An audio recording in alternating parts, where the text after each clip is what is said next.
So glad you could join me for the hour. For the first part of the program, I'm going to continue some discussion on the forthcoming U.S. election. It is the most important election, I think, in several generations, and the result will determine a future for America and the world. I think it's either freedom or tyranny, to be honest. And as you know, I monitor the rush to the global system. President Trump has stalled global government for these almost 4 years. And the rush to the New World Order, well, it's on. For it to be fully implemented, the church has to disappear, and what's known as the rapture, that is not the topic of this hour, however. There can be no one world system with the church still present because this will be in the tribulation. My guest for this segment is going to be the familiar voice of Gary Cobb. He's monitored the rush to the one world system for over 30 years. He's a frequent guest. He was my radio guest last spring when we discussed, among other things, how COVID was speeding the onset of globalism. We talked about Pope Francis, and we're going to probably get into that for a little bit here today as well. Gary, welcome back to the program. Hi, Jan. It's always a pleasure to be with you. Gary, such an important election, and you say this, never in our lifetime has there been such a stark contrast between the two major parties. It's not an overstatement to say that our existence as a free nation is at stake. We've got two very interesting candidates and vice presidential candidates. You sensed, and this would have been going all the way back to 2018, that Kamala Harris would actually become a president or vice president candidate. What were the indicators? Yeah, I wrote back in our fall of 2018 issue, I said, keep your eyes on California Senator Kamala Harris.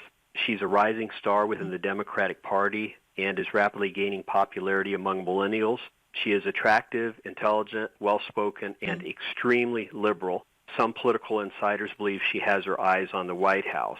But in order to become her party's nominee, she would have to first overcome some of the older establishment liberals, such as Joe Biden. That's what I wrote 2 years ago, and I might as well comment on, well, she's almost there. If Biden and Harris win, she's only going to be one mini-stroke away from being our commander-in-chief. I want to quote you here because you write, the real champion is Kamala Harris, hardcore liberal socialist who is entirely dedicated to the climate change, pro-UN, one world agenda. And you say if the progressives win, Harris and her behind-the-scenes accomplices, not Mr. Biden, will be in charge. Things in the U.S. would drastically change. There would be no turning back. This time, as the number of ultra-liberals in the U.S. is growing, thanks to the combined efforts of the leftist university professors, the social and conventional media, Hollywood, high-tech moguls, and millennial followers of Black Lives Matter, AOC, the majority of whom are dedicated socialists. Expand on that for just a minute. Your thoughts behind that paragraph you wrote. You've got many groups now working together, networking tightly, and their joint goal is to bring in socialism. Yes. A lot of people don't make this connection, what I'm getting ready to share, but it's important that we do. Back in the 80s and 90s, we talked about the One World New Age movement. That was growing. There was thousands of New Age organizations out there, and interfaithism was beginning to become popular. What people need to understand is that all of that has morphed into this One World Socialist movement. Let me give you an example. The Socialist International is an umbrella organization of hundreds of socialist organizations from around the world. It's kind of the mothership, if you will. The current Secretary General of the United Nations, Guterres, was the president of the Socialist International for years, and he was rewarded by being made UN Secretary General. That's how influential that organization is. They have their tentacles out all over the United States and other parts of the world. Their prize, if they can rein us in, would be the United States, and they've been working hard at this for many, many years, decades. In fact, Dan Bongino from Fox News, he posted, I think it was on October 3rd, a 9-minute excerpt of Ronald Reagan's speech from 1964 where he warned the U.S. about the coming socialism. It is powerful. He was spot on that many years ago. So Reagan was already aware of it back in those days, but people would roll their eyes. They weren't that concerned about it. Of course, it's come so much further today because of Trump's personality. He's drawn all of this to the surface. These people hate him so much they can't help themselves but to come out and speak what they really think. at least to that degree, we as Christians have been given a heads up now. Yes, we realize yes. what we're dealing with, whereas I believe a few years ago, many of us didn't realize just how far along things were. Now there's no excuse. You've got close to 40% of the country, according to some polls, that lean socialist. How long, in your opinion, do you think it would take a Biden-Harris administration to begin to move blatantly to global government? I would say weeks to months. What say you? I would say within the first 3 months they'll jump on it if they can control both the House and the Senate. That's key for either party because, as we've seen, if you don't have both, it's almost impossible to get anything done. Also, depending what happens in the Supreme Court, if conservatives gain a genuine majority, that could come in handy for us down the road. But for the most part, of course, the legislative decisions and anything involving our move toward global government would be made between the House and the Senate, and then the President would have to prove that. Seeing where the House is and where some of our senators stand, including Chuck Schumer, I think they're chomping at the bit. They're just hoping they can get on with it. Trump and Pence have been standing in their way. Now with the whole Supreme Court situation, it's a nightmare for them. It's unfolding, and they realize what all is at stake for them, because if we take the Supreme Court and the House and the Senate, it would be very difficult for them to move forward over the next few years. I think it would give us a reprieve, at least for a while longer. Okay. A lot at stake in this election, and I'll just use this as an opportunity. I'm telling people to get out and vote no matter what obstacles you may face. Unless you're dying, get out and vote, because it's not just the national election, but also the state and local elections where there is so much at stake, especially involving our congressional seats. Both you and I feel that Kamala Harris would quickly be actually running the show. Mr. Biden would have to step aside for reasons that may be pretty obvious to some of us anyway, and that some of the, if I dare say, nonsense is going to come along quickly. Green New Deal, which my understanding could be $100 trillion. That's what I've heard anyway. That's a staggering amount of money, but that's just one policy. There's going to be lots of other policies that are going to come along, which will sink America. When America sinks, then the whole world sinks, and that's just begging for global government to be the solution to perhaps a Washington gone haywire. You're exactly right, and I think if Harris gets in, she'll be running the show, and those behind her would be running the show through her. I don't see how Biden can endure the pressures of the White House for 4 years. I think most people, whether Democrat or Republican, would probably agree on that. If Biden-Harris get in, I think she would have a major voice right from the get-go, and she's far more liberal than people think. She's smart. She knows how far to go usually when the cameras are on, and when they're off, then she speaks her real mind, unlike AOC, who pretty much says what she thinks most of the time. And that's one reason they've kind of had to put a silencer on her a little bit, because she voices where they're really coming from. I'm going to quote you again from your Fall 2020 magazine, which you can subscribe to at GaryKah.org, spelled K-A-H, GaryKah.org. Comes out 4 times a year. It's a many-page magazine. And you say, during these final weeks before the election, the liberal powers that be will use every weapon in their arsenal to diminish the credibility and presidential stature of Donald Trump. As such, they will continue to do everything possible to ruin our economy via COVID restrictions, destructive riots, and any other ploy at their disposal, hoping to effectively pin the blame for a crash should it occur on the president. And then you say, Democrats are becoming more desperate by the day as they are now facing the additional possibility of losing the Supreme Court. I think that's definitely going to happen here. The death of Ruth Bader Ginsburg could not have come at a worse time for them. They would have kept her on life support until after the election, could they have done so. For the progressive, their worst nightmare is coming true. So, indeed, that has thrown a tremendous monkey wrench into things. And President Trump has put a pause on the climate change activity, on the Paris Climate Accords, on the celebration of the World Health Organization, on the celebration of the United Nations. So there are victories that are at risk here for conservatives. That's right. And I remember years ago, a friend of mine, Dr. Michael Kaufman, he was one of the top experts on climate change and the environment in the country, and had testified before Congress. I remember him telling me, he said, Gary, if humans did everything perfectly regarding the environment, we could only impact maybe 2 to 3% of what happens. 5% would be a huge stretch. So in other words, if the oceans were going to go up by 20 feet over the next 20 years, which it won't happen, but let's say it would under normal circumstances, he said even if we did everything humanly possible, they'd still go up by 19 feet. And that's the part the media isn't sharing. They're trying to convince us that climate change is all because of human activity. And now they've gone even a step further. If you listen to the media, you think that Donald Trump alone is causing all of it.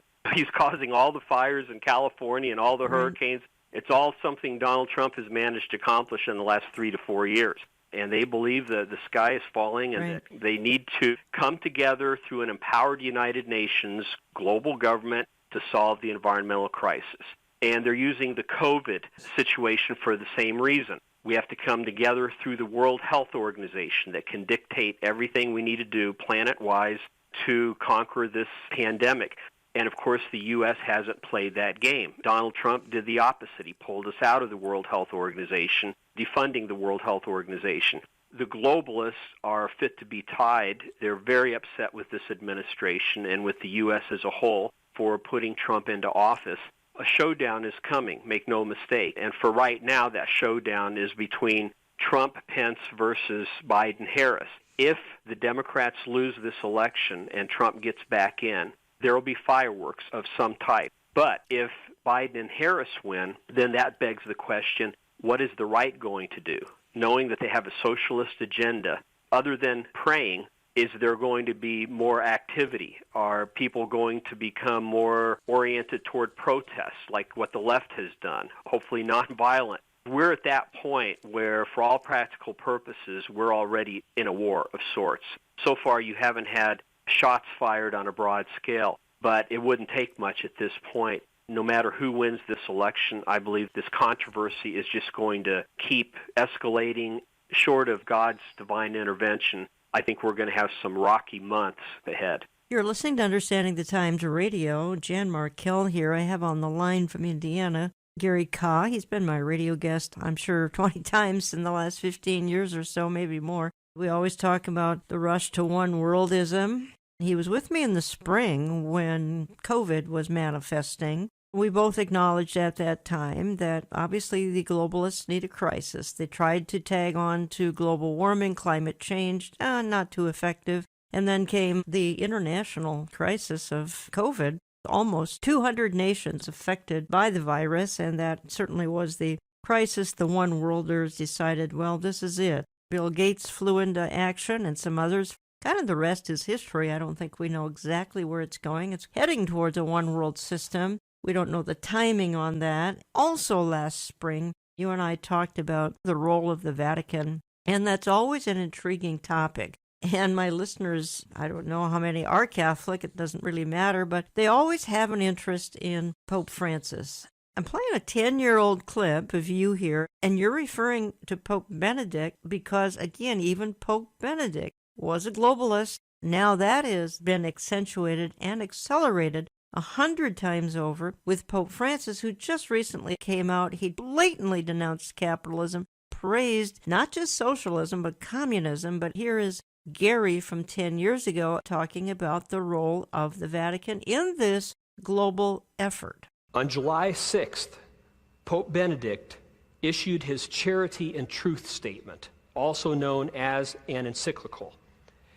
In this particular encyclical is a rather radical document that puts the Roman Catholic Church firmly on the side of an emerging world government, according to Cliff Kincaid of Accuracy in Media. Now, I'd like to quote to you from the Pope's encyclical. These are his words, not mine.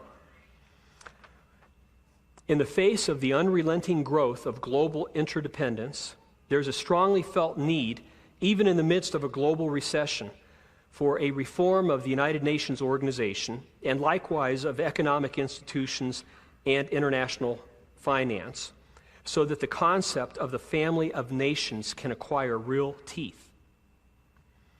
This seems necessary in order to arrive at a political, juridical, and economic order which can increase and give direction to international cooperation for the development of all peoples in solidarity. For all this, there is urgent need of a true world political authority. Let me read that again. For all this, there is urgent need of a true world political authority. In another place, he talks with real teeth. You understand what they're saying, a global political authority with the power to enforce itself, i.e. an empowered United Nations or an EU that goes global, that has political force. We're talking about global government here. Gary, how far back do you feel that we could track the Vatican promoting this one worldism? Openly, since the 1960s, through Vatican II, a lot of this began to come out. Back in 1986, I believe, Pope John Paul II held a meeting in Assisi, Italy, to which he invited over 200 religious leaders from around the world, representing all the world's major religions. What took place at that meeting was almost unbelievable. There are some of these religious leaders practicing occult rituals.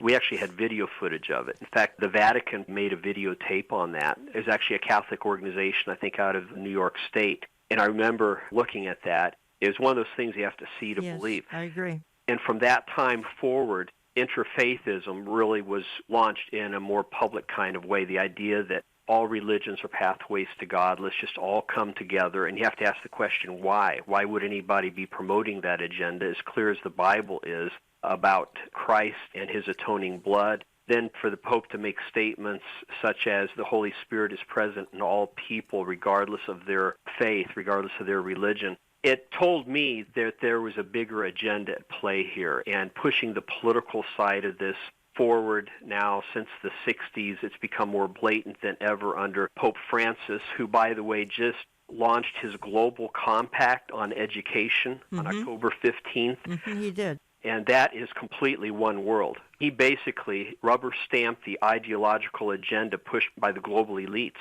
My Catholic friends have to come to terms with this. Yes. They're going to have to make some decisions, just like Protestants have to make about some of their leaders that are endorsing this kind of thing. I realize it's a hard decision to make in some respects, because all of us are guilty to some degree of just following tradition because it's how it's always been, and then to have to intentionally break with that tradition because one of our leaders is going the globalist route, and not just behind the scenes but very flagrantly promoting a dangerous one-world socialist agenda. We need to remind ourselves where socialism ends up. I'm not aware of one situation of our generation where socialism has ended well. Now, I hate to use Venezuela again, but it's such a good example because at one point in time, they had the second highest standard of living in the world. A lot of people are not aware of that. It was a very wealthy country. As of last year, I heard we have friends down there who have family. They still go down there and take a big risk because once they get in, there's no guarantee they'll be able to get back out. But our friend told us that the average Venezuelan lost approximately 20 pounds of weight last year, and it's because they're literally starving. You're talking about socialism completely ruining a robust economy where almost everyone was prospering, and those who weren't were able to get some much-needed help from those who were. But now the whole country is in dire straits, except for the dictators that run it. They're doing real well. Gary, just in the interest of time, in the spring, you and I on air spent a great deal of time talking about how the COVID pandemic has contributed to, again, the cause of the one-worlders. Well, we're many months beyond last spring now because we're heading into the end of 2020 here. So give me your observations as to where this is going. There's a lot of money being poured into the development of the vaccines. The biggest single financial contribution to all of this is coming from Bill Gates. He's helping to fund the forward motion of 12 different vaccines, putting more money into some than others.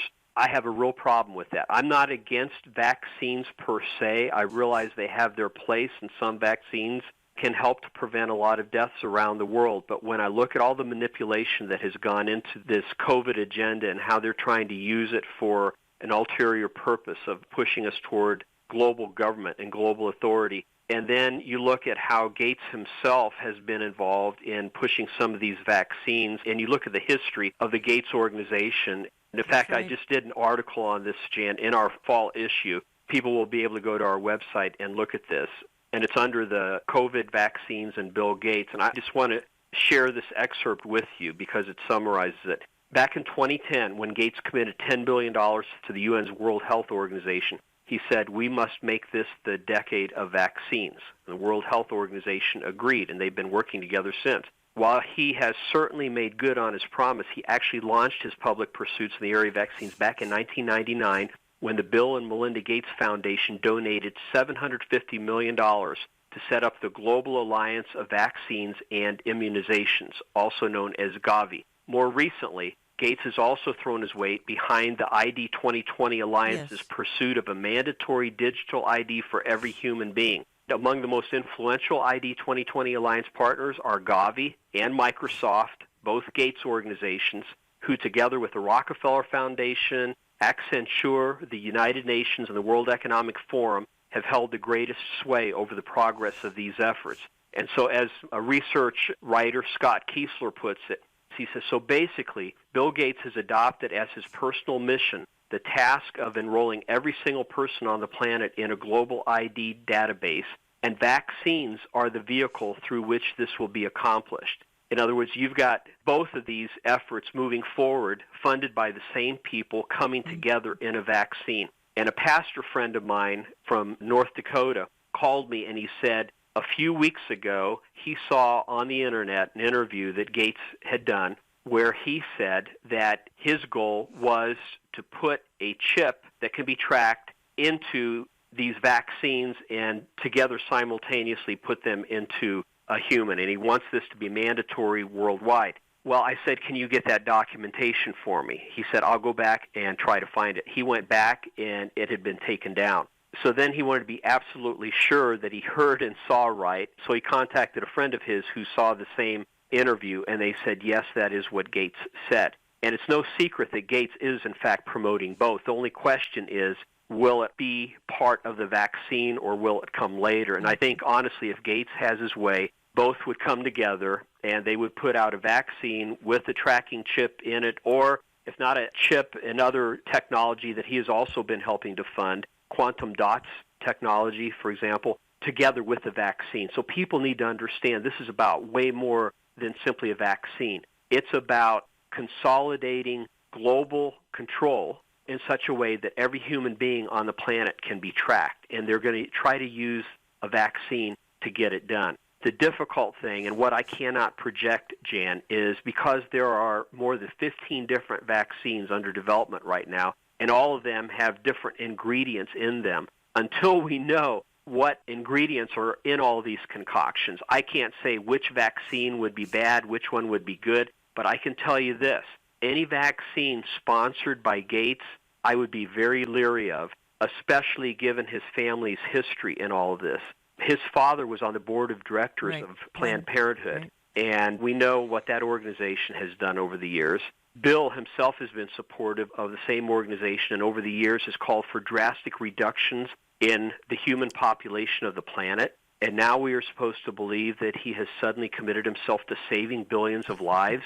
That doesn't add up. It seems more like an oxymoron, quite frankly. Gary, my understanding is the globalists really want to get the population down to about 500 million. At least that's stated on the Georgia Guidestones. How accurate the Georgia Guidestones are, we have no idea. But the globalists themselves talk about reducing the population greatly. So your point is very well taken that now the Gates Foundation really wants to save billions of lives when in fact the goal of the One Worlders is to reduce the population drastically. And I think part two of what you're saying, Gary, is will these vaccines be mandatory or voluntary? At this point, we don't know. And I think part three is, are these vaccines a part of the beast system, the Antichrist system? It's very possible. If you want to sum up with a comment on that, go ahead. I believe whether it's mandatory or not in the United States will depend to some degree on how the election turns out. Mm-hmm. I think Biden and Harris, if they get in, they will do everything they can to make it mandatory. Biden has already said he'll shut everything down again if he has to. They're taking some very extreme measures, so they're telegraphing where it will go. I can't guarantee that Donald Trump would not make it mandatory, but if he did, it would fly against everything he's done so far. I think for people who would want to take it, It would be available, but I think at least a third of the nation would not take it for the very reasons that I've already laid out. As people are becoming aware of some of these things involving the vaccines and how questionable many of them are, we'll have to wait and see on that front. But regarding the beast system, yes, this is laying the groundwork quite rapidly, I might add, to a global system that the UN is pushing. Gates is pushing it. The Rockefeller Foundation is pushing it. All the big players that have been pushing globalization for many years have thrown their full weight behind it. That's coming through in the mass media. You look at ABC, NBC, CBS, CNN, they're all on board, and they'll play the game along with the globalists. They're on the same page together. If it wasn't for Fox News as a major news outlet right now, we'd have a much harder time getting this information out. There's some good websites. Breitbart and others are telling the truth, but they're getting fewer and fewer as well, worldnetdaily.com and all. I wanted to recommend Gary's website. Again, that's GaryKah.org. Sign up for his newsletter. You can read articles from the newsletter at GaryKah.org, and you can also look into his books, En Route to Global Occupation. And book number 2 is titled, remind me, Gary. The New World Religion. The New World Religion. Gary, I want to have you back because obviously what we're talking about is totally cutting edge. I had Gary last spring, so if you think this sounds similar, this is very current programming. It's right before our 2020 election here, and it's a call to please go out and vote because just even 5% of Christians not voting here in November could not only just swing the election, but swing the tide of our times and cause the complete destabilization of America and the world. 5% of Christians not voting, that could happen. Gary, thank you. We will stay in touch. I'll have you back here in the very near future. Again, thank you for all you do. Thank you, Jan. Really appreciate it. God bless you. We'll talk again. Folks, don't go away. I'm coming back in just a couple of minutes. Have you been to America lately? A lot of Americans really haven't. For months, most of us have stayed close to home. We've had to. So the next time you get on a plane and visit a couple of American cities, you may be surprised, especially if you remember those cities well from before the pandemic. An awful lot has changed in a short time. Many stores and restaurants are closed. You expect that. Churches are locked on Sunday morning. That's weird. The streets seem empty except for the parks, which are full of the homeless. When you do see people, they tend to be wearing masks and they won't get close to you. It's a very strange experience. The country has changed a lot. The culture has changed a lot, and really not for the better. So the question is, how long will this last? How long do we have to endure this? When do we get our country back? When can we live like we used to live back in February? That question is too rarely asked, and in fact, asking it is actively discouraged. And welcome back. Heading into part 2 of my programming here, and I'm being joined in just a moment by Leo Hohmann. Leo is an independent freelance journalist. He's author of the 2017 book Stealth Invasion. We covered that on air, I believe, back in 2017. And Leo says the left's obsession with race is driving a wedge between generations and tearing at the social cohesion necessary for any nation to succeed. And I'm going to throw in even the church is now obsessed with what's known as critical race theory. Well, we're going to try to hit a lot of topics here in the time that we have left. And one of the articles that jumped out at me that Leo has written at his website, and I often post his articles at olivetreeviews.org, was an article titled Chaos is Coming to Mayberry. Well, let me just read a paragraph from Chaos is Coming to Mayberry. Remember, I live in Mayberry. Chaos came to my hometown, and 5 miles is burned to the ground. Leo, welcome back to the program. Thanks so much, Jan. It's always an honor to be on your show. I'm just reading a paragraph or two from Chaos is Coming to Mayberry, and even Mark Levin read this article. He was so moved by it on his radio program. You write, the majority of Americans still have no idea that they are living in the midst of a low-boil civil war. They sit back on comfy couches watching on TV or computer screens little snippets of the new normal. They see chaos enveloping large cities, Minneapolis, my hometown, Seattle, Portland, Baltimore, Chicago, New York, D.C., but don't believe it will come to their small city or suburb. They take whatever is said by their favorite media personalities, their politician of choice, at face value, and have lost all ability to engage critical thinking skills, if they ever had any to begin with. And you say they will only realize that they are being herded like sheep into a new type of society when authorities talk down to citizens and bark orders at them like a parent would scold a child after the low boil gets turned into a roaring flame. And you say the heat has in fact already been turned up from low to medium as attacks on random cops and Trump supporters have resulted in death and severe injury to dozens in the above-mentioned cities. So, Leo, what do you mean in your title, Chaos is Coming to Mayberry? Well, Jan, this has really been the theme of late, the overriding theme in all of my articles for the last 8 or 9 months, is to try to prepare people to look and be aware, be alert, as the Bible teaches us to be, and on our guard. And don't assume that what you see on the news is just going to be in those far left cities on the East Coast and the West Coast, Portland, Seattle, New York, Chicago, LA. Minneapolis. Well, there's a few in the middle as well, right? Atlanta, we had an incident in here in Atlanta near myself where I am living, and it can be frightening. It's less frightening, I think, when you're watching the news and it's just in one of these big cities.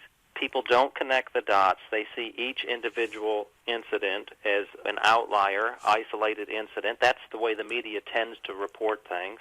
But I'm trying to prepare Christian people to be expecting it. Don't just think it's not going to come to your town. Expect it to come to your town. We have seen it come to Kenosha, Wisconsin. Yes, that's correct. Smaller and smaller cities seem to be getting enveloped in this violence, and it is violence, even though the media tells us these protests have been mostly peaceful. We had Michelle Obama go on national TV just recently and say that these protests have been overwhelmingly peaceful. We're not supposed to believe what we see with our own eyes.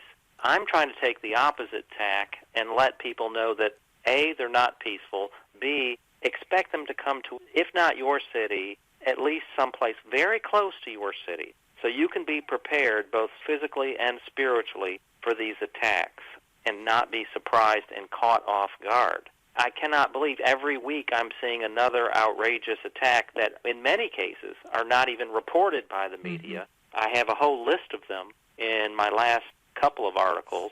Just take, for instance, Asheville, North Carolina. We saw Antifa rioters carrying a coffin full of cow manure to the local police department on September 23rd, and when a local reporter tried to videotape the incident, they slammed him into a parking meter, causing a traumatic brain injury. He's still in the hospital. When that happened, the Antifa radicals got on Twitter and celebrated the entire attack. It's really quite breathless.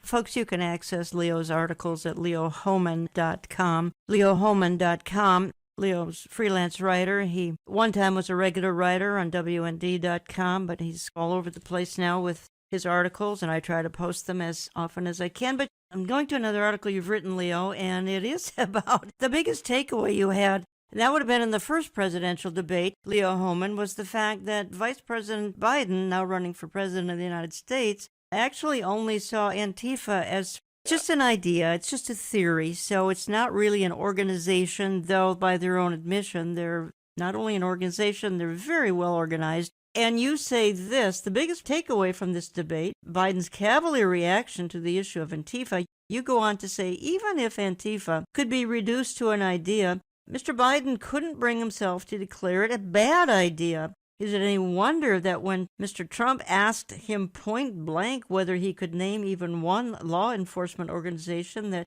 has endorsed him, Joe Biden fell silent? And then you say, so if Biden is the Democrat Party and he approves of Antifa, the takeaway should be obvious for anyone paying attention. Democrats are Antifa and Antifa are Democrats. Whether they have any formal ties, they are two organizations working toward a singular goal. This is huge, as it confirms our worst nightmare should Biden become our next president. If elected, Mr. Biden will not rein in Antifa, and in fact will unleash them on his political opponents. I'm going to stop there, Leo, but you go ahead and comment. The very next part of that sentence where you stopped was that he would unleash them similar to the way Hitler unleashed his brown shirts on the Jewish population in Germany. And what happened before he unleashed the brown shirts? They were derided, they were mocked, they were vilified in the German media. We see the same thing happening against the deplorables in America now. The Christians. Mostly Christian people, exactly, who vote for Trump. we've seen some horrific things by pretty prominent people. Mr. Dick Costolo, who's the former CEO of Twitter, Yes. recently tweeted that certain capitalists in this country should be lined up and shot during the revolution, the American Revolution. He said that he would be the first one to videotape it and provide some commentary as soon as that happens. It's unbelievable. These are not just basement dwellers who are putting this stuff out there. We've had very prominent people in positions of authority, say just outrageous, hateful things against Christians and Trump supporters. Nancy Pelosi called them enemies of the state. Thank you for bringing that out. She actually did say that. Yes, that is something you would expect to hear in Castro's Cuba or the old Soviet Union, maybe communist China. Enemies of the state? That's not the way American politicians talk about even their most direct political opponents. But that's where we are in America, and that's why I'm trying to prepare people for when the violence comes to their town. You say in this article about Antifa and the fact that former Vice President Biden does not want to really acknowledge their existence, but you say it will be open season on Christian conservatives. They will be assaulted in the streets, coming out of their churches, in their homes, their businesses and property will be fair game for attack under a Biden-Harris regime, whose Attorney General will simply turn a blind eye while the media continues to do what the media always does, ignore that Antifa even exists. And then you say, Leo, and I'm going to wind this down here, how do we know this? Because the beginning of this assault is already underway. The only difference is that under Trump and Attorney General Bill Barr, the federal government is encouraging and assisting state and local police in the investigation and prosecution of these attacks. Earlier this week, President Trump declared Antifa a domestic terrorist organization. No matter how staunchly they will try to deny it, Biden's bowing to Antifa in the first debate provides the clearest evidence yet that the Progressive Party has completed its transition into America's most powerful communist party. By the way, the Communist Party did endorse Mr. Biden, I believe. Biden has an opportunity to denounce Antifa, or at least draw a clear line of distinction between it and his party. To be fair, in the weeks that remain, he may come out and realize he's going to have to denounce them. Do you think that's possible? I would be very surprised, Jan, if that happens. Mr. Biden had an opportunity handed to him on a silver platter during that debate. All he needed to say was Antifa is a violent group of people. We don't really understand its organizational structure. We're not sure who's in charge of it and who these orders are coming down from, but we denounce the violence. He refused to do it. He clearly just flat out refused to do it, said that it was just an idea. And if something is just an idea, it doesn't really exist. It's just something that's in people's heads.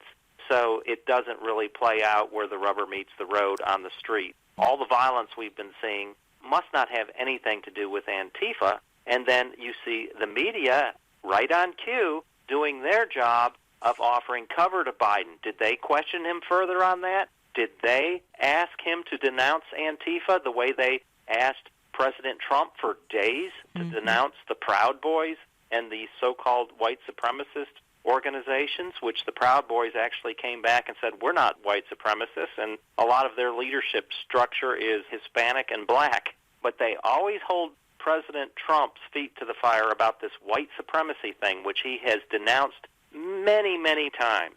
But it's never enough, because they want to keep him, what? On the defensive, all the while letting Biden float freely in his refusal to denounce Antifa or even get into a serious discussion of it. Leo, in the first part of this hour, I did talk with my guest about the rush to globalism, and you write a lot about globalism, the coming one world system and all. You write about the march to globalism. I've got some articles in front of me here. You are very informative, I think, when it comes to helping your readers understand this global one world agenda. Kind of baffles me as to why they want utter violence and chaos other than creates a crisis climate, and a crisis is needed for a global agenda. But beyond that, why are they encouraging this? Well, I think they want to remove the Christian element, Jan, the conservative, Bible-believing Christian element, what's left of it, from Western society. We've seen prominent individuals, as we've discussed, issue these scary edicts on Facebook, on Twitter. Sean King, he is a Black Lives Matter leader, recently got on Twitter and said that Black Lives Matter people should attack churches and especially statues of Jesus. Well, what have we seen in the months following? We've seen a lot of attacks on churches and statues of Jesus. We've seen the Antifa folks in Portland burning Bibles, publicly burning Bibles. It's obvious if we're paying attention who the ultimate target is here. It's not just random violence. The targets are very clear. We've got the church and Christianity. We've got the business community, because they're also against capitalism. These power elites that I've been trying to inform people about, a lot of them go back to the United Nations and the World Economic Forum. That's right. The International Monetary Fund, the British Royal Family, the Vatican. Every single one of them have issued statements recently on the need to make complete good use of this COVID-19 crisis and use it to launch what they call the Great Reset, or the New Economy, or the New Socio-Economic Order, the Green New Deal. They have different names for it, but it's all the same. It's a new world order, and they're going after these targets, the church, the business community, and our history. That's why you see so many of the statues and monuments being desecrated and destroyed, because before you can take over a society, a nation, you need to destroy its history and its sense of being. One of the tools being used, and I don't want to spend a lot of time on this, but I want to spend a minute or two on that, and that's this critical race theory. And if I could sum that up in a sentence, it's basically America was birthed in racism. You write in one of your articles how your child is being groomed to be the next Antifa, Black Lives Matter street rioter. The left's obsession with race is driving a wedge between generations and tearing at the social cohesion necessary for any nation to succeed. And you say President Trump's executive order banning critical race theory from federal agencies is a great first step in stopping the Marxist infiltration of government. But if he wants to make a real and lasting difference, the president will turn his focus to the nation's public schools. Here he will find a cesspool of leftist propaganda being drummed into the heads of students and their teachers. And you say, this is where the foundational views of America's next generation of leaders are being formed. And right now, the most fashionable thing on the menu is critical race theory. In the church, too, by the way. It's being served up in mega doses, and any teacher who complains faces the threat of discipline or termination. Critical race theory can be best summed up as the anti-American hatred dressed up in the garb of scientific scholarship. Let me drop down and read a closing paragraph or two, Leo. You write, critical race theory. It's been a staple of social studies courses for at least a decade in K through 12, and longer than that in universities. I'm going to close here, but I want your comment, Leo. Proponents of critical race theory see America as an illegitimate nation guilty of war crimes, first against Native Americans, then against African American slaves. As you say, it's being thrown down the throats of anybody in education, grade school, high school, higher education. Also in our churches, it's taken over the pulpits. Instead of a salvation message today, it's critical race theory. That is the point of your article. I am concluding how your child is being groomed to be the next Antifa BLM street rioter. And yeah, this is a topic that's close to my heart, and I think close to a lot of people's hearts, because they have children and grandchildren in these schools, which have really been turned into nothing but indoctrination centers. I've got a video in that article you were reading from that will just stun most people to watch. It's Frost Lake, I believe, elementary school in Minnesota, where you've got little elementary school kids, 6, 7 years old, marching around the school grounds with signs saying, no justice, no peace. And you can hear the teacher in the background screaming, I can't hear you. Say it louder. These are children at an elementary school that is a failing school. The test scores are lower than 98% of the other elementary schools in the state of Minnesota, and they're using valuable teachers' time to train these kids to be Black Lives Matter street rioters, just as the title of my article said. And this has been going on, Jan, for so long in the schools. It seems like it's now leaking into the churches and the corporations and the law enforcement. but it's been in the schools for 15, 20 years now, and we're just now discovering it. We're so far behind the eight ball. The Communist Party, at the time based in the Soviet Union, back in the 1930s, identified race as the soft spot of America. This was the place they targeted because they knew it was our weak point, racial relations. Right. You can find these articles at Leo's website, leoholman.com. You can sign up there, and then you'll get sent his articles once a week at least. You're absolutely right, Leo, but what has broken my heart is when I'm hearing from churches all across America that this is the new mantra in the pulpit. Not so much, you must be born again, but critical race theory and all the implications that you're talking about now, that is, I'm talking about evangelical. You expect mainline Protestants to head down this path. But when I hear about your First Baptist Church and you fill in the blank city talking about this, it's heartbreaking. Or Southern Baptist Convention is big on critical race theory. They embraced it at their convention in 2019. Shocker. This was, until recently, one of the most conservative mainline denominations, the Southern Baptist Convention. And so even if they are bowing to critical race theory, that tells us how serious this problem is throughout our churches. It's only going to get worse unless we start to stand up against it. Let's conclude here. I want you to summarize one more article of yours, and we're down to about 5 minutes here. And that is the 3 biggest lies about COVID-19 have been exposed, and here's why the globalist power brokers can't let it die. Give me those 3 bullet points. Take your time. We've got about 5 minutes. My latest article, the 3 biggest lies about COVID-19 exposed, but why we can expect the global elites, the power elites, to continue to beat this drum and beat these lies over the heads of Americans. Number 1 is COVID-19 carries a very high 3.4% death rate compared to the flu death rate of 0.1%. Now, this was all over the media back in February, March, April, May. It started to fall off the radar in June, July, and August, but they just didn't talk about how low the new death rate was. Well, it came out in the first week of October that the death rate for COVID is actually 0.13%, almost exactly the same rate as the flu, the seasonal flu. But you won't hear the media talk about that. Number 2, biggest lie. COVID is spread by asymptomatic super spreaders.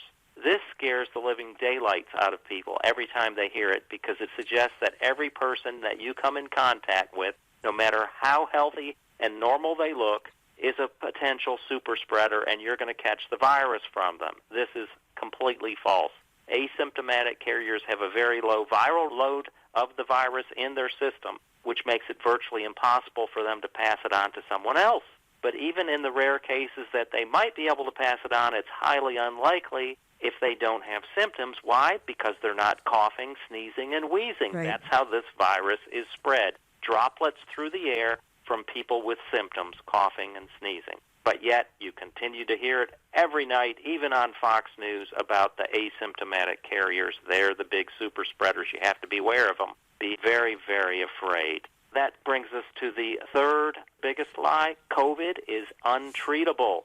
Now that truly is scary, Jan, if a disease is untreatable, right? This lie provided the pretext for Bill Gates and Big Pharma to rush to market their unsafe and unproven vaccine, which we continue to hear being promoted throughout even the Trump administration.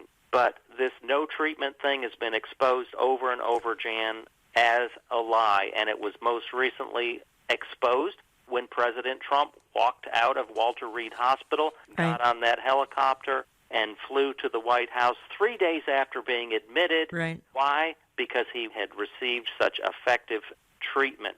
He received a cocktail of supplements along with remdesivir, and of course we know vitamin D, melatonin, and hydroxychloroquine are also great treatments for So this. why won't the globalist power brokers let this die, these issues you've pointed out? 2 big reasons. First is the vaccine, which we've already mentioned. There's tens of millions of dollars to be made in profits. Secondly, the Great Reset, which we've already discussed, is on the table and being ready to be launched. And they know they cannot launch it if Americans, the biggest obstacle, continue to live in what are considered normal times, because in normal times, what? We're happy. We're prosperous. We are not going to lay our civil liberties on the table and sacrifice them because of some crisis that has been thrown at us in the media. But if we have the COVID-19 out there and the media continues to beat that drum, everybody stays in a panic mode, in a fear mode, and they're looking to their leaders to fix the problem. And that's when the elite globalists come in with this great reset, which, as we know, is a much more authoritarian type system than what we're used to here in America. Folks, I encourage you to tap into the writings of Leo. Again, sign up at his website, leohoman, HOHMANN.com, leohoman.com. Leo, I want to thank you for joining me today. I need to go out of the program here, but I want to just go out saying this, because we have talked heavily about global government this hour, and it's not conspiracy talk. Frankly, it's biblical. It's on the horizon. The players are, I think, gathering, and they're scheming, and they're wheeling, and they're dealing, and they have wanted a return to Babel, and someday, sooner than most think, they will get their wish for, well, it will be 7 ignominious years known as the tribulation. Then Jesus returns and sets up perfect global government. I say bring it on. I want to thank you for listening, folks, and we will talk to you again next week.